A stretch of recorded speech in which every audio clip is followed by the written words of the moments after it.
भाई साहब नमस्कार, मैं उमेश। चुनाव का वक्त आता है तो अक्सर हम गली मोहल्लों में एक बात सुनते गुजरते गाड़ियों से लोगों से सुन लेंगे, हम साथ साथ हैं।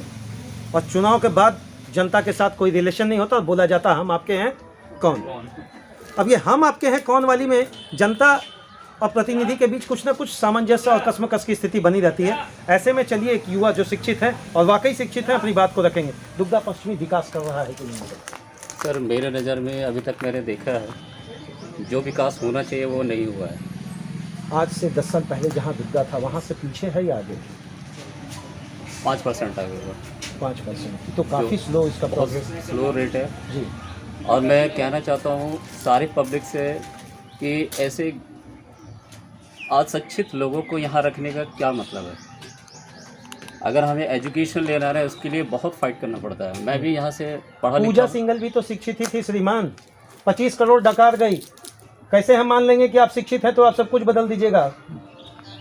शिक्षित और उसके साथ साथ सुयोग्य और एक चरित्र जो होना चाहिए, अच्छा चरित्र, मतलब वो चार बहुत चरित्र जरूरी वाली बात बहुत जरूरी है। बिल्कुल जरूरी है। पूजा सिंघल जी को आप क्या मैसेज देने जा रहे हैं, जरा सा बताइए तो। आजा मैं सिंपल यही कहना चाहता हूँ, अगर आपको अपने पद की अगर चिंता ज़्यादा है, लोगों की चिंता कम है, तो आप छोड़ दीजिए। मुखिया जी तो यही करते हैं ना। यही कर रहे हैं, हमें नहीं चाहिए ये सब।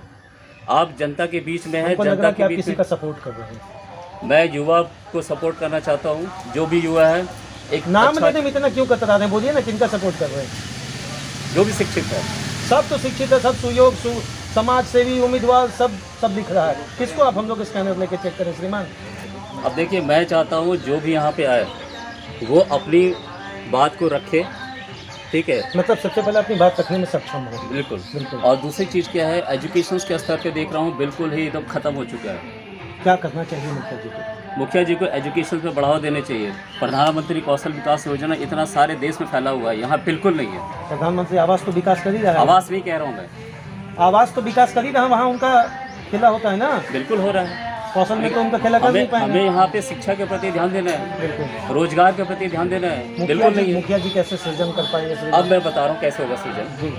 अगर एक धरातल पे प्रधानमंत्री कौशल विकास योजना के शिक्षा के प्रति स्किल इंडिया, जो डिजिटल इंडिया लॉन्च हुआ था, यहाँ बिल्कुल मुझे दिखाई नहीं दे रहा। बिल्कुल नहीं, बिल्कुल जीरो, बिल्कुल जीरो। अगर उसको अगर एक प्लेटफॉर्म पर लाया जाए अच्छे से तो लोग पढ़ेंगे, लोग सीखेंगे और जॉब लेने में सक्षम रहेंगे। दुग्धा पश्चिमी में क्या समस्या आपको वर्तमान 20 साल पहले भी लगा और आज भी वहीं खड़ा है? रोड का जो हालात है बिल्कुल दयनीय है और यहाँ पे जो इतना ज़्यादा गंदगी है वो बहुत ही ज़्यादा मतलब दयनीय स्थिति है। बरसात के टाइम में बहुत ज़्यादा दयनीय है। कभी ऐसा लगता है कि बस छोड़ दें इस जगह? ऑब्वियसली मैं यहाँ से तो छोड़ ही चुका था। वापस अभी मैं मम्मी पापा के लिए को नहीं आ रहा, लेकिन अगर अपने दिल की इच्छा करे मैं यहाँ नहीं रहा। अगर सब सुधार हो जाए तो आप लौट चलने वाली बात होगा? बिल्कुल बिल्कुल होगा। मैं नहीं बोल रहा हूँ, ये वर्डिंग केवल मेरी नहीं है। जितने भी लोग अभी बाहर रह रहे हैं ना, सब चाहते हैं कि मैं दुग्धा में रहूँ।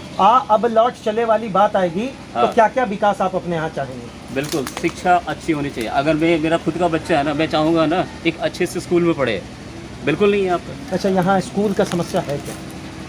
स्कूल की समस्या तो यहाँ है नहीं, लेकिन स्कूल में पढ़ाई की समस्या है। अच्छा, होने के बावजूद भी बेहतर एजुकेशन नहीं मिल पा रहा। एक आम पब्लिक के तौर पे अगर देखा जाए तो क्या चाहते हैं आप यहाँ के जनप्रतिनिधि से? यहाँ के जनप्रतिनिधि से हम चाहते हैं कि स्कूल में भी गाइड किया जाए, समय पर शिक्षक आएँ, समय पर बच्चों की पढ़ाई हो, हर चीज़ उनका समय पर कोई शिक्षक स्कूल में नहीं आते हैं, ना समय से शिक्षा दे पाते हैं, इसलिए। अच्छा, मेरा एक चीज़ आपसे जानना है, दिल्ली से लेकर यहाँ झारखंड की राजनीति के अंतर्गत कि युवा शब्द बड़ा समीकरण आज बनाए हुए राजनीति में, आप भी उसके पक्षधर हैं क्या? हम युवा के पक्षधर हैं। क्यों, ऐसा क्यों दिमाग में है? युवा आदमी का दिमाग तेज होता है, खुला हुआ रहता है, अच्छा से काम करेंगे। और जो ओल्ड एज हो गए हैं उनका दिमाग, पुराने ज़माने में तो लोग बोलते थे कि नहीं तुमको पढ़ लिख के राजनेता नहीं बनना है, अभी लोग बोलते हैं नेता बनो। एक चपरासी के लिए पढ़े लिखे की आवश्यकता होती है, नेता बनने के लिए कोई पढ़ाई की आवश्यकता। चलिए, बहुत बड़ा कटाक्ष है भारत के संविधान के अंतर्गत राजनीति को लेकर कि अगर आपको एक चपरासी बनना है तो श्रीमान एक बहुत बड़ी कड़ी कॉम्पिटिटिव एग्जामिनेशन स्किल से गुजरना पड़ेगा। लेकिन बात अगर मुखिया बनने की हो, बात मुख्यमंत्री बनने की हो और बात प्रधानमंत्री बनने की हो तो बात भारत के नागरिक हो, एक खास एक नॉर्मल सिस्टम के साथ आप बन सकते हैं। अंतिम एक सवाल, कैसे विकास करेगा पश्चिम दुग्धा? विकास के लिए आगे बढ़ना पड़ेगा, सभी युवा आवाज को उठाना पड़ेगा। बिल्कुल आवाज उठाना पड़ेगा। कल दिन एकजुट जिनका होना आप पड़ेगा। समर्थन कर रहे हैं, अगर कल दिन वो नहीं कर पाते हैं तो आप विरोध करेंगे कि नहीं? बिल्कुल हटा देंगे उनको, बिल्कुल कड़े शब्द बिल्कुल में एकदम रखेंगे। कड़े शब्द में हटा देंगे, चाहे जो भी हो, जो भी प्रत्याशी खड़े। अगर कल दिन युवा भी अगर नहीं इस चीज में सक्षम हो पाया कि तो फिर समस्या, बदलेंगे। मतलब बदलाव निरंतर रहेगा। बदलाव निरंतर रहेगा। जो काम करेगा वो ठीक है, नहीं करेगा उसकी बदली करेंगे। देखिए श्रीमान, जिस तरह से आप बोल देते हैं हम आपके हैं कौन, तो कल वोटर भी आपको बोल देगा हम आपके हैं कौन। 5 साल तक आप दायां बायां की राजनीति कर सकते हैं, लेकिन कटाक्ष तरीके से एक बात आप अब याद रखें, युवा जाग चुका है, बुजुर्ग जाग चुका है, सोशल मीडिया का जमाना है। एक स्टेटमेंट आप दिमाग में हमेशा बनाए रखें, आपकी गाड़ी निरंतर नहीं चल सकती है, जब तक आप पैडल मारेंगे तब तक उस पर हम सभी सवार हैं। जय हिंद श्रीमान, दुग्धा पश्चिमी विकास करे तब तक यह आवाज़ बंद नहीं होना चाहिए, क्योंकि आप यहाँ के निवासी हैं, नागरिक हैं। आपका भी कुछ मौलिक अधिकार ही केवल नहीं है बल्कि कर्तव्य है, जिसको आपको भी भूलना नहीं चाहिए। जय हिंद।